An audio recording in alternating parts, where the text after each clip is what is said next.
Hello everyone, today I wanted to share with you some ideas to create some simple Christmas cards that are using up scraps and strips and things from your stash.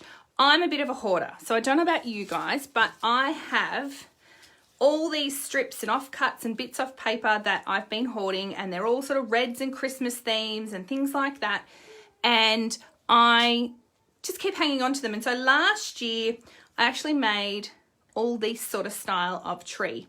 And so it was literally just a strip of paper up the middle, and then I used all sorts of bits and pieces. So I had scrap glitter, I had these heart little strips that had come out of a kit at one stage and I hadn't used. This is a chipboard strip. So really, really easy, great way to use up different things. You can also go through and add things like bling or stickles if you want to add like baubles onto your tree.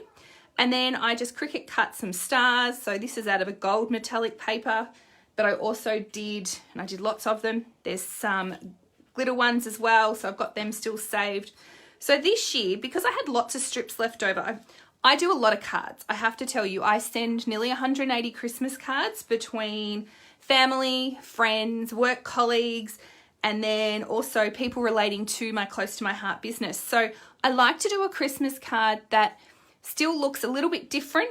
So they're not all exactly the same, but they're on the same style so that they're very easy to mass produce. So my idea for this year is this tree. Now, I'll show you how I got this started.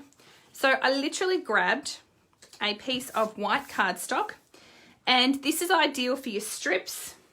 You could also use some washi tape, all right, anything at all. And all I literally started doing was just laying things down, not really caring about the angles.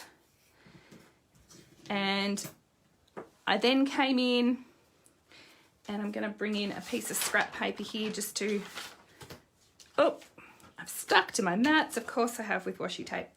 So put that round, here we go. Grabbing just some glue. So this is one of our old Bonding Memories glue, but because it's for cards, I'm not super concerned about it being acid free, let's be honest. So even just the kiddies school glue stick would be ideal. Oh, that one just went for 6 and slipped across the page. Good thing it's live, hey?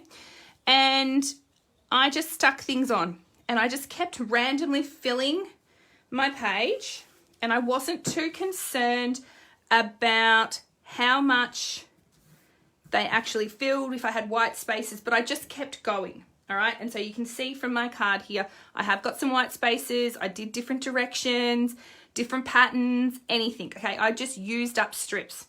So then what I did, once I had it filled, so you have to imagine that's filled, I then cut into 4 inches. And then I cut a second page into 3-inch strips. So 4-inch strips and 3-inch strips worked really well for me. And then in my trimmer, I just angled it. So if I had my trimmer, and you pretend this is a long strip, I just angled it and I chopped. Oh, there's some scraps from earlier. I just chopped, and then I would just twist it and chop the other way so that I'd end up with these triangle shapes. So I have a collection of 4-inch high trees and 3-inch high trees. So you can do whatever height you like.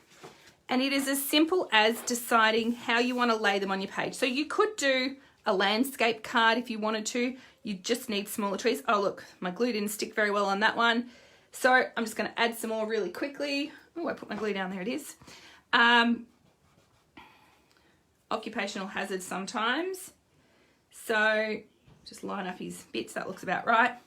I might trim him up a little bit later, but not for now. Okay, so if I was using a horizontal card, so landscape style, you might do a layout something like that. I chose obviously to go this way because I know for myself I'm going to be putting a pre-printed sticker in here and then handwrite names and sign it. So it's going that way for me. So this is all I did. I just picked some trees. Now I know these are very similar, but it doesn't actually matter. I haven't popped it up on foam tape or anything like that. It is just literally stuck to my page. I also had some zip strips left over that were this nice brown color, so they made a good trunk for my tree. And oh, that's stuck onto my thing. This particular one here, I'm literally just slicing those sections of the brown there, and that became that one. So I had 2 different tree trunk styles as well. I've added my star. I don't think I'm going to add a star to this one, and voila, I have a really simple Christmas card. You could do 1 tree in the center of your card. You could put it off to one side and stamp an embellishment. There are so many different ways I can mix this up so it's the same technique but slightly different cards. So I hope you guys have fun using up your scraps. It doesn't have to be Christmas papers. Some of these aren't even Christmas papers. They were just greens and reds and different patterns that I thought gave me the impression of Christmas, and I've just added them all in together. Happy creating!